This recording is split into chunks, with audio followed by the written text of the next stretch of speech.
দেখলাম প্রত্যেকেই 2025-এর অ্যাচিভমেন্টগুলো শেয়ার করেছে, তো আমি আর কেন বাদ যাবো? আমি প্রাউডলি বলতে পারি 2025 আমায় অনেক কিছু দিয়েছে, যেগুলো আমি জীবনে স্বপ্নেও ভাবিনি। সেগুলো আমি বাস্তবে পূর্ণ হতে দেখেছি। আমাদের টিনের বাড়ি ছিল বলে আমার নিজের কিছু কাছের বান্ধবীরাই আমাকে বস্তির মেয়ে বলে অনেক কিছু বলেছে। যেমন আমি এরকম ভাঙা বাড়িতে থেকে এরকম ভালো ভালো ড্রেস কেন পরি বা ভালো ভালো জায়গায় কেন ঘুরতে যাই, তখন কোনো দিন কাউকে কোনো রিপ্লাই করিনি। তাদের চোখে আমি আঙুল দিয়ে এটা দেখিয়ে দিয়েছি যে আমি এইটুকু বয়সে নিজের বাবা মার জন্য খেটে এত বড় বাড়ি বানিয়েছি। সে যে যাই বলো, এটা আমার কাছে বিশাল বড় একটা প্রাউড মোমেন্ট, যেটা অনেক বড় বড় ছেলেদের ইচ্ছা থাকে, আর আমি এইটুকু বয়সে মেয়ে হয়ে এটা করতে পেরেছি।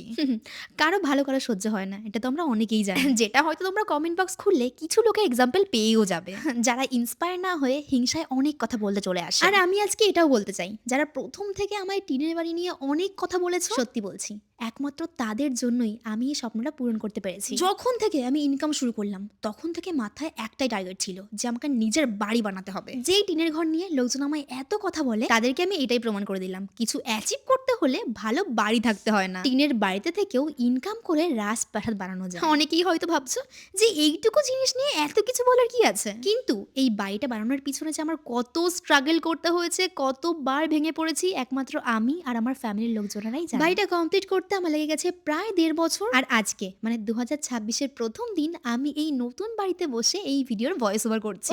মানে আলাদাই স্যাটিসফ্যাকশন। জানো তো, যখন বাড়িটা হচ্ছিল আমরা সকলেই ভাবতাম যে হয়তো আমরা স্বপ্ন দেখছি, সত্যি কি তাহলে আমাদের এরকম রাজপ্রাসাদ হচ্ছে? ফাইনালি এরকম ভাবতে ভাবতে চলে আসলো গৃহপ্রবেশের দিন, যেটা নিয়ে তোমরা সোশ্যাল মিডিয়া কাঁপতে অনেকেই দেখেছো, কিন্তু আমি শুধু দেখেছি আমার ফ্যামিলির খুশিটা। উফ, চোখ মুখে একটা আলাদাই শান্তি ছিল। আজকের থেকে আমরা ওই ছোট্ট টিনের ঘর থেকে বেরিয়ে এই বড় আমার স্বপ্নের রাজপ্রাসাদে থাকবো। আর এটাই ছিল 2025-এর আমার বড় অ্যাচিভমেন্ট। এছাড়া আরো অনেক কিছু আছে, অন্য ভিডিওতে শেয়ার করবো। যাই হোক, হ্যাপি নিউ ইয়ার গাইস, নতুন বছরের সবার স্বপ্নগুলো পূর্ণ হোক।